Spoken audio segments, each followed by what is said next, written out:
지난 몇 주간에 걸쳐서 우리가 다시 태어남에 관한 것, 그리고 신자는 성장해야 합니다. 그리고 구별된 삶을 살아야 합니다. 이런 말씀들을 살펴보았습니다. 오늘은 신자는 그럼 어떻게 살아야 합니까? 구체적인 삶의 모습 가운데 어떻게 살아야 합니까? 그런 부분들을 살펴보려고 합니다.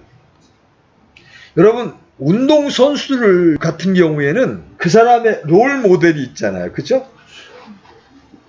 그래서 축구선수다. 그러면 나는 이런 선수 같은 사람이 되고 싶어. 근데 축구선수 같으면은 메시, 그죠? 마라도나, 호날두. 호날두는 이게 우리나라 와서 노쇼를 해가지고 지금 별로 인기가 없지? 이런 롤 모델이 있어요. 축구선수가 되었으면 나는 이런 사람을 본받아서 운동을 하겠다. 여자 피겨 스케이팅 선수 같은 경우. 김연아. 어떻게 알았죠? 이제 김연아가 한국의 이제 꿈나무들에게는 롤 모델이잖아요.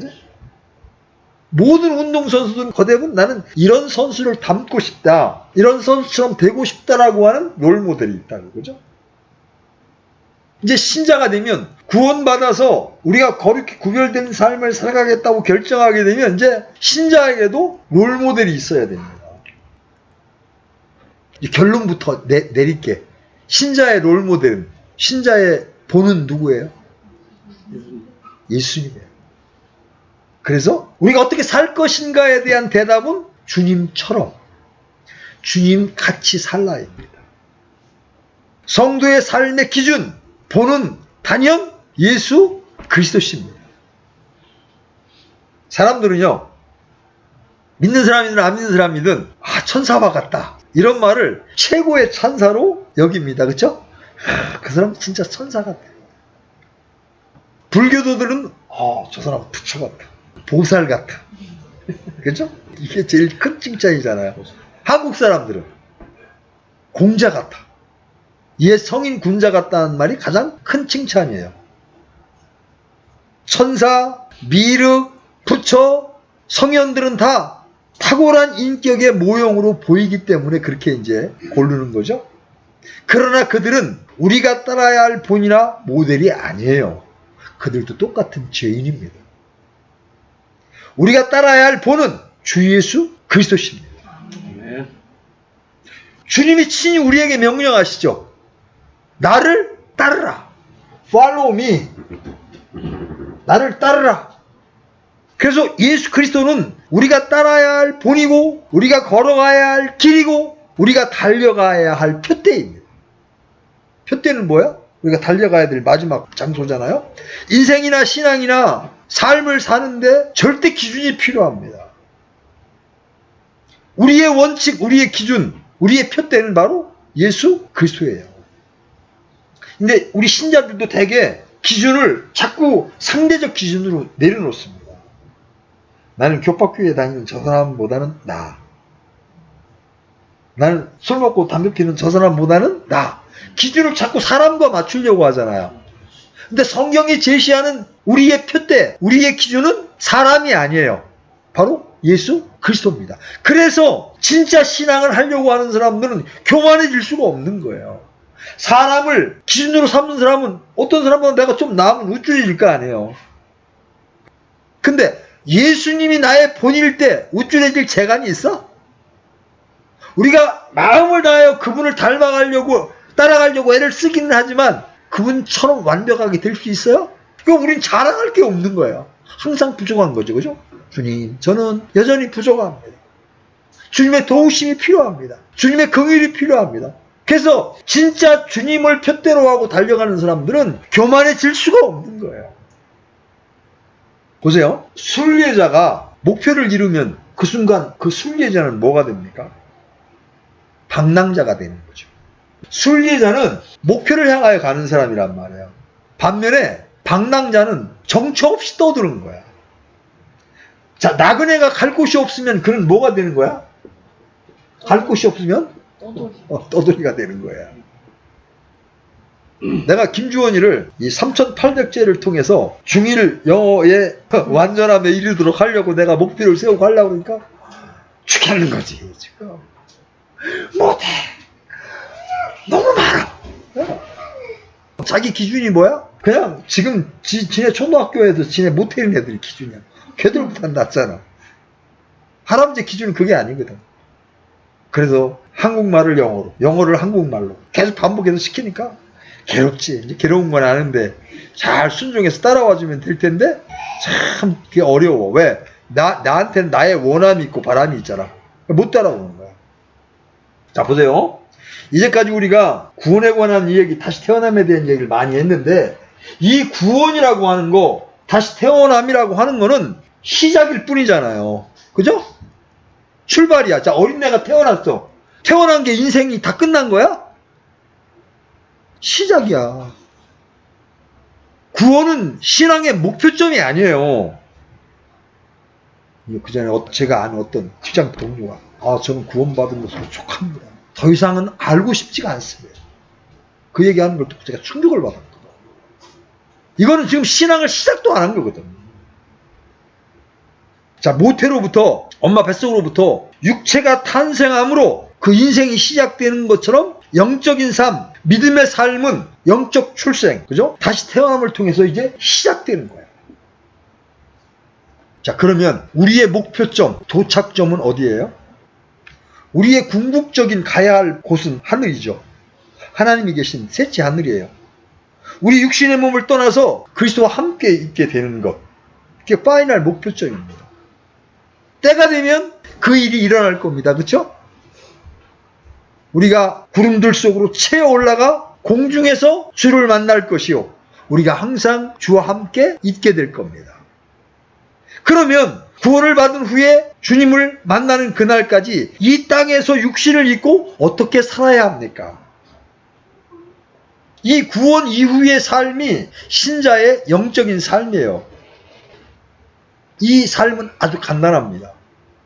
주 예수 그리스도를 바라보며 달리는 매우 단순한 삶이에요. 나의 생각, 나의 판단, 행동의 모든 기준, 목표는 예수 그리스도가 전부입니다. 구원이 출발선이라고 그랬어. 자, 구원이 출발선이면 우리의 인생은 뭐야? 경기장이에요. 우리는 저마다 각자 자신이 달려야 할 길이 있어요. 근데 어떤 사람은 달릴 때 아무 생각 없이 무작정 달려요. 어디로 가는지도 모르고 달려. 어떤 사람은 그냥 앞만 보고 달려. 어떤 사람은 앞 사람의 뒤만 보고 달려. 우리는 어떻게 달려? 신자는 어떻게 달려야 합니까? 두 구절 찾아봅니다. 먼저 디모데후서 2장 5절. 디모데후서 2장 5절. 성경은 우리의 신앙 여정을 경기에 비유하고 있어요. 자, 어떻게 달려야 되느냐? 5절 같이 읽습니다. 시작. 또 사람이 우승하려고 했어도 적법하게 애쓰지 아니하면 관을 얻지 못하며. 여기 적법하게라는 단어가 나와요. lawfully야, 영어로. 적법하게. 여러분, 육상 경기장에 보면 이 라인이 쭉 그려져 있잖아요. 육상 라인이 쭉 그려져 있잖아요. 그런데 내가 달려야 될 라인이 아닌 조금 빨리 가려고 다른 사람 라인으로 들어가서 달리면 적법하게 달리는 거예요. 부정하게 달리는 거예요. 자, 경기하는 선수들은 경기 전에 규칙을 숙지하고 경기 규칙에 따라서 달리려고 애를 써야 합니다. 그렇죠? 축구 선수가 배구 선수들이 익혀야 할 규칙을 따라 경기할 수 없죠? 마라톤 선수가 레슬링 선수의 규칙을 따라 경기해서는 안 되는 거예요. 그리스도인이 구약의 유대인들의 전통이나 모세의 율법에 따라 신앙생활을 하려고 해서는 안 되겠죠? 그건 아무리 애를 써도 불법이야. 불법. 우리가 따라야 할 길은 뭐예요? 우리가 따라야 될 법은 믿음의 법, 생명의 성령의 법. 우리는 하나님의 백성들로서 하나님의 법이 있어요. 우리는 하나님의 아들들로서 하나님의 성품이 있어요. 우리는 그것에 따라 각자 달려가야 할 길이 있어요. 우리 빌립보서 3장 14절도 한번 열어봐요. 빌립보서 3장 14절. 자, 같이 읽습니다. 시작. 그리스도 예수님 안에서 하나님의 높은 부르심의 상을 받으려고 표대를 향해 밀고 나아가노라. 자, 경기는 상을 받으려고 하는 거죠. 근데 우리가 바라보고 달려야 될 표대가 있어. 성경은 그 표대가 누구라고 말씀하세요? 예수 그리스도예요. 우리의 믿음의 창시자요 완성자이신 예수 그리스도를 바라보고 달리는 거예요. 각자 자신에게 주어진 달려갈 길에서 기억해야 할 것은 예수님을 바라보는 거예요. 왜 그래요? 그분은 우리의 믿음의 창시자요 완성자이시죠. 그분은 우리의 소망이시죠. 그분은 진리이시죠. 생명이시죠. 그래서 그분을 바라보고 달려야 되는 거예요. 우리가 살다가 길을 잃었다. 그러면 누굴 바라봐야 돼? 길을 찾을 때는 길이신 예수님을 바라봐야 돼. 나는 길이요. I am the way. 성경 안에는 하나님이 보여주시는 우리 인생의 길이 다 들어있어. 이럴 때 어떻게 해야 되는지 답이 다 들어있다. 아까 우리 살펴보았지만 힘이 필요할 때는 힘이신 예수님을 바라보아야 돼. 안식이 필요할 때는 쉼을 주시는 주님을 바라보면 되는 거예요. 사방에 어둠이 임할 때 빛이신 예수님을 바라보면 되는 거예요. 힘이 들고 낙심이 들 때 나를 강하게 하시는 그리스도를 보면 되는 거예요. 절망스러울 때, 인생이 절망스러울 때 영광의 소망이요 생명이신 그리스도 예수님을 보면 되는 거예요. 그냥 바라보면 되는 거예요. 그분의 인격을 그리면서 바라보는 거예요. 주님은 말씀하시죠? 우리 이사야서 45장 22절 가봐요. 이사야서 45장 22절. 주님은 이렇게 말씀하십니다. 찾았으면 같이 읽습니다. 시작. 땅의 모든 끝이여 나를 바라보라. 그리하여 너희는 구원을 받을지어다. 나는 하나님이요 나 외에는 다른 이가 없느니라. 내가 지금 가는 길이 제대로 가는 길인지 바른 방향으로 가고 있는지 모르겠다면 누구를 바라봐야 돼? 예수님을 바라봐야 돼. 언제 어디서나 예수님을 바라보면 길을 잃지 않습니다. 예수님을 바라보면 방향이 잘못되지 않습니다. 예수님을 바라보면 올무에 걸리지 않습니다. 여기서 예수님을 바라본다는 것은 예수님이 성경을 통해서 우리에게 보여주시는 그 말씀을 내가 믿고 따른다는 걸 말하는 거예요. 여러분 자식들은 도움이 필요하면 누구를 바라봐요? 부모님을 바라보잖아요. 선수들은 힘들 때 누굴 바라봐요? 코치나 감독을 쳐다보잖아요. 제가 이제 탁구를 치니까 가끔 가다가 우리 신유빈 선수가 요새 여자 선수 가운데 나이는 어리지만 한국에 제일 잘 나가는 선수잖아요. 딱 하다가 제가 뭘 칠 줄 알면 꼭 뒤에 있는 코치를 쳐다봐. 음악 오케스트라 단원들은 누구를 쳐다봐? 지휘자를 쳐다봐. 그렇죠? 온종일 일하는 품꾼은 주인을 바라봅니다. 삭스를 얻기 위해서죠. 동냥하는 거지는 지나가는 행위를 쳐다봅니다. 혹시 한 푼 주지 않을까 하고. 믿음의 경주를 하는 성도들은 언제나 예수님을 바라보아야 합니다. 무언가 도움을 얻기 위해서죠. 예수님을 바라보면 그분에게서 모든 것이 나오는 거예요. 어떤 순간에도 예수님을 바라보면 혼이 낙심하거나 지치거나 기진하지 않습니다. 지쳤다가도 그분을 바라보면 힘이 다시 생기는 거예요. 예수님을 바라보면 그분 안에 있는 영광스러운 복음의 광채가 우리 안으로 들어오는 것과 같습니다. 하나님의 형상이신 그리스도의 영광스러운 복음의 빛이 우리 마음속에 비칩니다. 그 빛은 참빛이에요. 그 빛은 세상의 빛입니다. 그래서 주님이 이렇게 말씀하시죠. 나는 세상의 빛이니 나를 따르는 자는 어둠 속에 다니지 아니하고 생명의 빛을 얻으리라. 빛은 누구나 바라보기만 하면 얻는 거죠. 그렇죠? 자기가 외면하지 않는 한. 빛 대신 예수님을 내가 바라보고 그분의 말씀을 내가 순종하고 따르려고 하면 언제든지 그 빛은 내게 임하는 거예요. 여러분, 빛은 우리가 만들 수 있는 게 아니에요. 빛은 받기만 하면 되는 거예요. 누구든지 언제든지 어디서든지 예수 그리스도를 바라보기만 하면 빛은 우리에게 임하는 거예요. 그분 안에는 어둠이 전혀 없습니다. 왜 자꾸 예수님을 바라보자고 이야기해요? 예수님 안에는 모든 것이 있기 때문에. 아멘. 그렇죠? 그분 안에는 생명이 있죠. 그분 안에는 아버지가 계십니다. 그분 안에는 모든 충만이 거합니다. 아멘. 모든 지혜와 지식의 보화가 그분 안에 감추어져 있습니다. 아멘. 그렇죠? 그래서 예수님을 바라보게 될 때 그분 안에 있는 것들이 믿음을 통하여 내 안으로 들어오는 거예요. 우리가 그분을 볼 때 그분 안에 있는 것들이 우리 속으로 들어오는 거예요. 마치 뿌리에 있는 영양과 진액이 가지로 쭉 끌어올려 오듯이 머리로부터 온몸이 마디와 힘줄을 통해 영양을 공급받는 거예요. 예수님을 통해 모든 필요를 공급받습니다. 힘들 때 친구 바라본다고 소용없어요. 좋을 때 친구지요. 좀 어려워져 봐요. 귀찮아질 것 같으면 바로 애면해버립니다. 그게 친구예요. 정부가 우리를 돕는 데에도 한계가 있어요. 진짜 어려우면요, 정부도 못 돕습니다. 그러나 예수님을 바라보면 그분이 우리의 필요를 공급해 주십니다. 빌립보서 4장 19절. 빌립보서 4장 19절. 같이 읽습니다. 시작. 오직 내 하나님께서 그리스도 예수님을 통해 영광 가운데에서 자신의 부요하심에 따라 너희의 모든 필요를 공급하시리라. 아멘이죠? 예수님을 바라보면 구원을 얻습니다. 예수님은 구원자이시기 때문에 그래요. 그죠? 예수님을 바라보면 우리의 필요가 공급됩니다. 우리가 원하는 게 공급되는 게 아니에요. 우리의 필요가 공급이 됩니다. 그래서 우리는 표대를 바라보고 예수님신 표대를 바라보고 달려가야 되는 거예요. 예수님은 우리의 표대요 깃발입니다. 우리의 표대는 이순신 장군이나 세종대왕이 아니에요. 우리의 표대는 부처가 아닙니다. 동양의 성인 군자도 아니에요. 우리의 표대는 천사들도 아닙니다.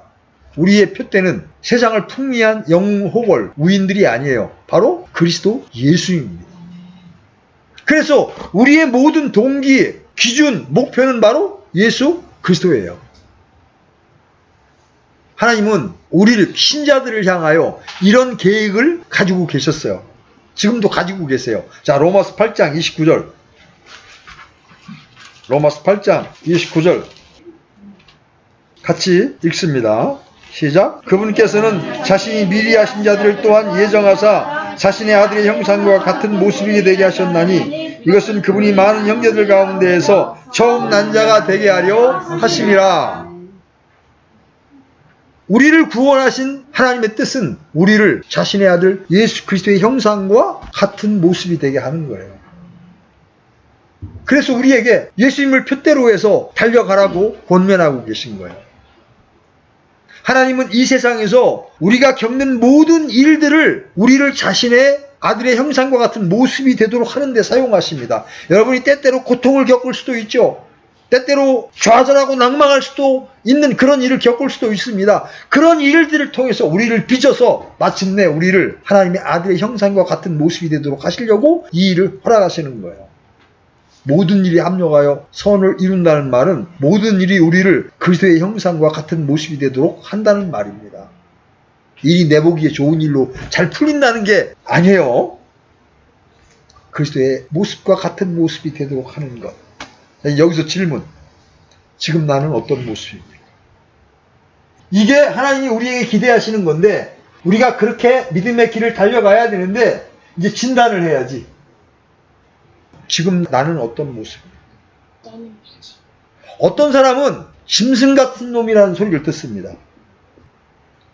어떤 사람은 마귀 같은 놈이라는 소리를 듣습니다. 요새 아무 이유 없이 막 길거리 돌아다니면서 사람 죽이는 사람이 나타나기 시작했죠? 마지막 때의 모습이에요, 이게. 자, 세상은 이런 사람들이 넘쳐납니다. 짐승 같은 놈, 마귀 같은 놈. 근데 우리 신자는 어떤 모습이 되어야 돼? 그리스도의 형상, 그리스도의 모습이 되어야 돼. 불순종하는 짐승 같은 놈이 아니라 순종하는 그리스도의 모습을 닮은 사람이 되어야 됩니다. 우리는 장차 하늘에 속하신 분의 형상을 입게 될 겁니다. 그죠? 예수 그리스도는 하나님의 형상이시죠. 그분께서는 보이지 아니하는 하나님의 형상입니다. 하나님은 우리를 그런 자신의 아들의 형상으로 빚어나가고 계시는 거예요. 그런데 이것은 기계로 제품을 찍듯이 찍어내는 것이 아니라 믿음을 통해 우리가 순종할 때 점점 자라고 형성되는 거예요. 그래서 사역자들이 수고하는 이유가 뭐예요? 우리 갈라디아서 4장 19절 여러분. 갈라디아서 4장 19절. 찾았으면 같이 읽습니다. 시작. 나의 어린 자녀들아, 너희 속에 그리스도께서 형성되실 때까지 내가 다시 너희를 위해 해산하는 수고를 겪노라. 그래서 책망하고 위로하고 기도하고 계속 그러는 거예요. 사역자들은 신자들 안에 그리스도가 형성될 때까지 해산하는 수고. 여러분 여자가 애를 낳는 거, 지금 만약 촉진제 안 맞고 통으로 고통을 느끼면서 해산하는 수고를 하는 이유가 뭐예요? 우리 안에 그리스도가 형성되게 하기 위해서. 우리 안에는 새로운 사람이 있잖아요. 다시 태어난 새로운 사람이 있습니다. 그리스도인이란 속에 그리스도가 계신 분. 근데 그리스도가 형성이 되려면 어떻게 돼? 내가 죽고 내 안에 그리스도께서 사셔야 돼.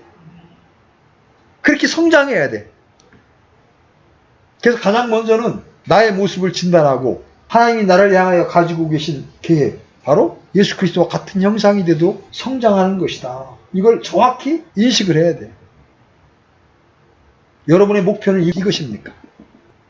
그리스도인의 삶은 하나님의 권능과 지혜를 활용해서 자신의 뜻과 야망을 성취하는 것이 아니라 내가 그리스도의 지체로서 그리스도의 어떠하심을 내 몸을 통해 드러내는 거예요.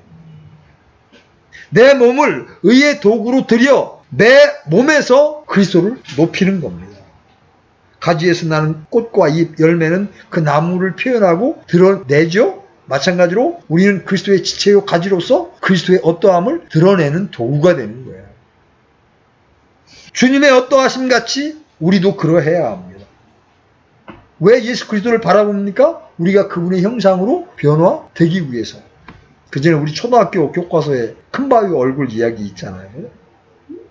계속 바라보니까 그 바라보던 소년이 어느 날 큰바위 얼굴같이 된 거예요. 여러분이 계속 예수님의 어떠하심, 그분의 인격을 바라보기 시작하면 어느 날 여러분이 예수 그리스도를 닮은 모습으로 변화된다. 자, 그러면 이제 구체적으로 우리가 어떤 모습의 주님을 닮아야 합니까?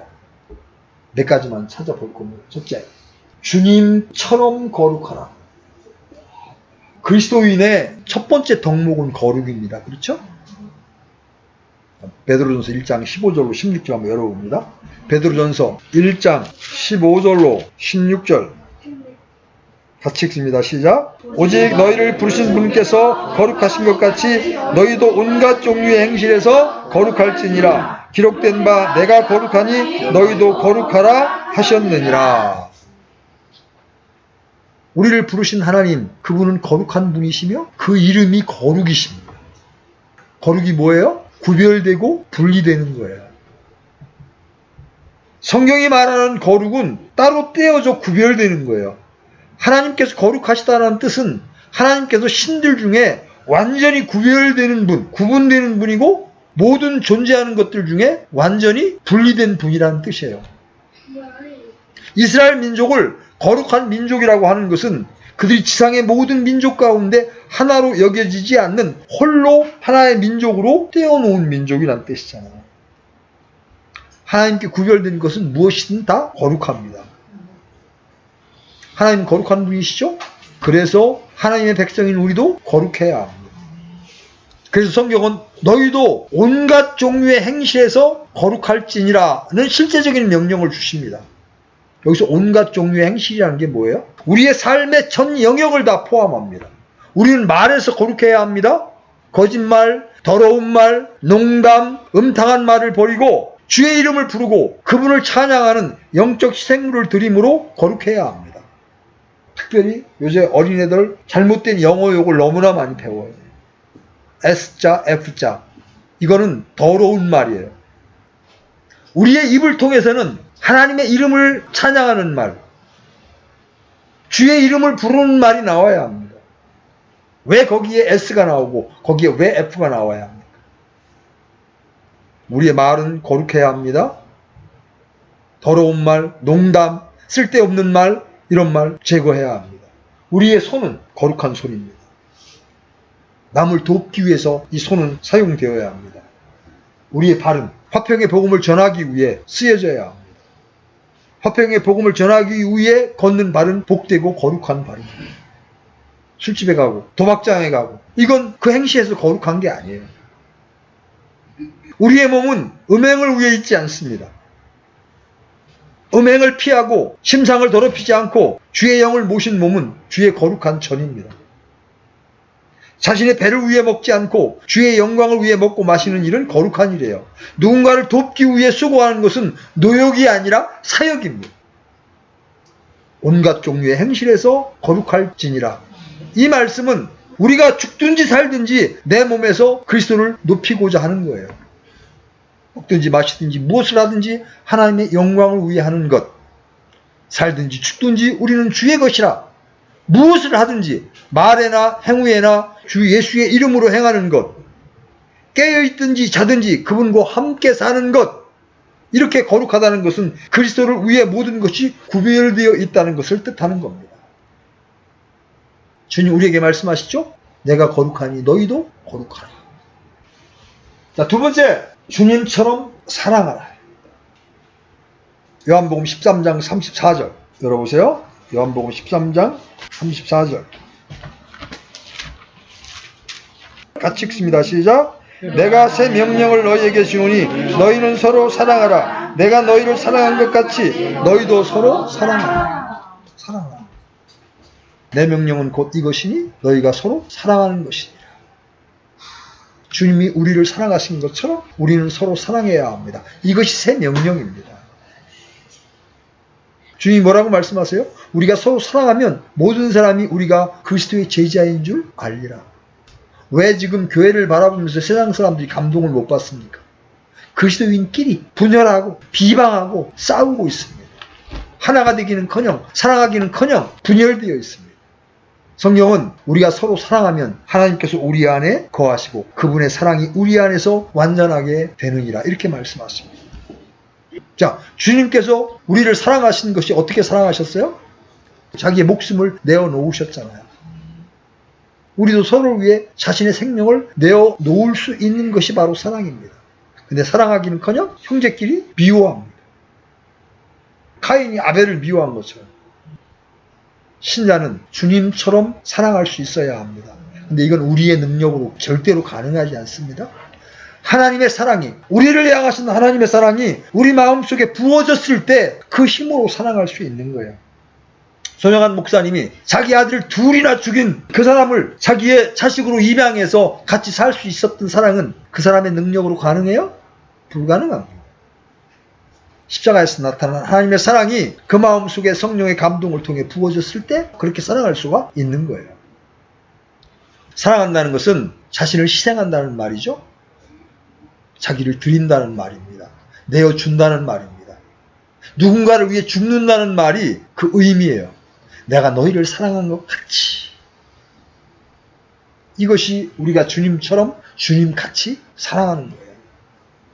세 번째, 주님처럼 용서하라. 용서의 본이 바로 그 기준이 예수님입니다. 에베소 4장 32절. 에베소 4장 32절. 같이 읽습니다. 시작. 서로 친절히 대하며 상냥한 마음을 품고 서로 용서하기를 하나님께서 그리스도로 인하여 너희를 용서하신 것 같이 하라. 우리가 누군가를 용서할 때 그 기준은 주님께서 나를 용서하신 것 같이입니다. 우리 자신의 분이 풀리면 용서하는 게 아닙니다. 내가 정한 기준이 충족되면 용서하는 게 아니에요. 그 전에 어떤 지체에게 잘못을 범한 형제를 용서하라고 그랬어요. 그랬더니 내가 그 형제의 편을 든다고 생각하고 그때부터 저를 대하여 아주 악한 마음을 품는 것을 봅니다. 회개가 자기 기준에 못 미치기 때문에 자기는 용서할 수 없다. 그러면 우리 여기 있는 사람들이 우리의 회개가 하나님 기준에 만족해서 구원받을 수 있는 사람이 얼마나 됩니까? 하나님은 마치 여기 세멘트 바닥에 조그만 금이라도 가면 거기에 씨가 떨어져서 풀이 올라오는 것처럼 조금만 하나님을 향하여 회개하는 마음을 가지면 거기다가 복음을 심어 주셨기 때문에 우리가 구원받을 수 있었던 거잖아요. 그런데 어떻게 회개의 기준을 자기가 정할 수가 있습니까? 내가 원하는 기준이 충족되면 용서하는 게 아니에요. 그리스도께서 너희를 용서하신 것 같이. 그래서 골로새서에서 바울은 이렇게 말합니다. 누가 누구와 다툴 일이 있거든 서로 참고 서로 용서하되 그리스도께서 너희를 용서하신 것 같이 너희도 그리하라. 여러분, 이 말씀을 마음에 두고 이 시간 용서해야 될 사람이 있다면 그리스도처럼 용서하시기 바랍니다. 요거는 남편들이 들어야 될 말씀이에요. 자기 아내를 주님처럼 사랑하라. 에베소 5장 25절. 에베소 5장 2절. 같이 읽습니다. 시작. 남편들아 너희 아내 사랑하기를 그리스도께서 교회를 사랑하사 교회를 위하여 자신을 주신 것 같이 하라. 자매들 입장에서는 꿈 같은 얘기죠. 남편들은 아내 사랑에 대한 기준이 이 목표점에 놓고 추구해야 합니다. 그리스도인 남편들은 아내 사랑의 기준이 있어요. 얼마를 어떻게 사랑해야 하는가에 대한 기준은 언제나 그렇듯이 주 예수 그리스도입니다. 어디 드라마에 나오는 소설이나 영화에 나오는 그런 사랑의 기준이 아니에요. 우리의 기준은 예수님의 표대입니다. 주님은 교회를 사랑하사 교회를 위하여 자신을 주셨습니다. 남편들은 모두 자기 아내를 그렇게 사랑해야 합니다. 그렇게 사랑하려고 애를 써야 합니다. 근데 설거지 좀 해주는 것도 힘들고 청소 좀 해주는 것도 힘들고 그러면 안 되겠죠. 자, 6번째. 서로 받아들이라. 주님처럼 서로 받아들이라. 자, 로마서 15장 7절. 로마서 15장 7절. 자, 같이 읽습니다. 시작. 이러므로 그리스도께서 하나님의 영광을 위해 우리를 받아들이신 것 같이 너희도 서로를 받아들이라. 사람이 연약한 사람이 있죠? 가족 안에도 연약한 사람이 있고 교회 안에도 연약한 사람이 있습니다. 성도들은 그 연약한 자들을 서로 참고 서로를 용서하고 서로 받아들여야 합니다. 누군가에게 여러분 배척당하고 거절당해본 경험이 있습니까?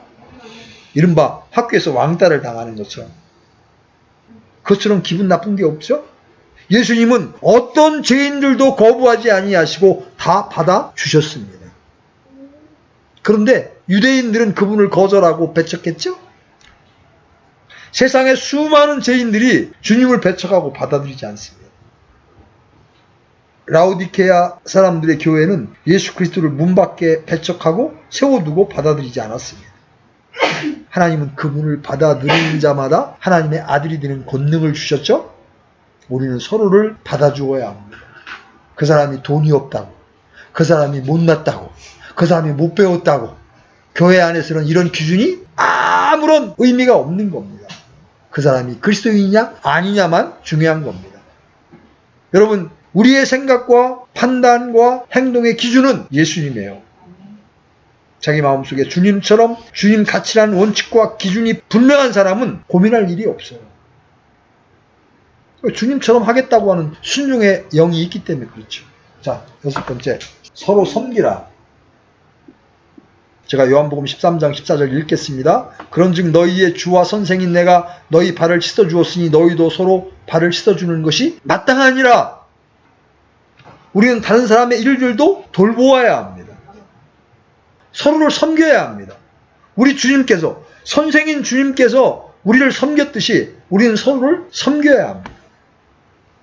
7번째, 주님처럼 고난을 받아라. 자, 베드로전서 2장 21절 열어봐요. 베드로전서 2장 21절.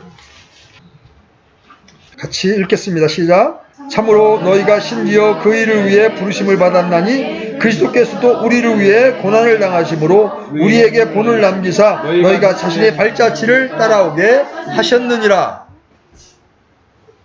우리는 보통 이제 형통한 길만을 찾다 보니까 고난받는 것을 우리의 천연적인 자아는 좋아하지 않습니다. 그러나 주님은 나처럼 고난을 받고 내 발자취를 따라오라고 말씀하십니다. 여러분, 고난을 받을 때 우리의 거짓된 것들이 정화됩니다. 그리고 고난을 받을 때 우리는 우리를 위하여 고난을 받으신 예수님을 깊이 생각하게 됩니다. 그때 우리는 고난을 견딜 수 있는 힘이 나오게 되는 거예요. 사도들은 고난받을 때 도리어 기뻐했죠? 왜 그랬을까요? 그들이 예수님이 받으신 고난을 본으로 삼았기 때문에 그래요. 마지막으로 빛 가운데 걸으라. 가운데 걸으라. 요한일서 1장 7절. 요한일서 1장 7절. 마지막이니까 찾아보십시오. 같이 읽습니다. 시작. 그러나 그분께서 빛 가운데 계신 것 같이 만일 우리가 빛 가운데 걸으면 우리가 서로 교제하고 그분의 아들 예수 그리스도의 피가 모든 죄에서 우리를 깨끗하게 하느니라. 그분이 빛 가운데 계신 것 같이.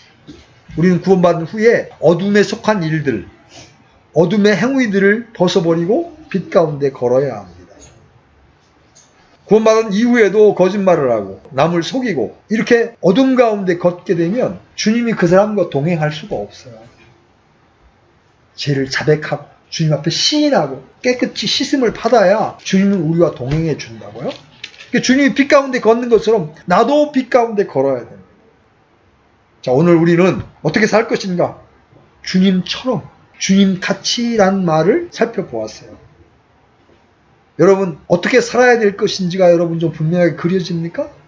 바로 예수님, 우리의 표대이신 예수님을 바라보고 그분처럼, 그분같이 살아가게 될 때 우리는 마침내 그리스도의 형상을 닮은 모습으로 변화되어 갈 것이고 세상 사람들은 그렇게 사는 우리를 보고 하나님을 발견하게 되는 거예요. 저 사람들 어떻게 저렇게 살 수 있지? 야, 뭔가가 있다. 우리가 그러한 삶을 살아감으로 주님이 우리를 향하여 갖고 계신 계획을 이 땅에서 성취하는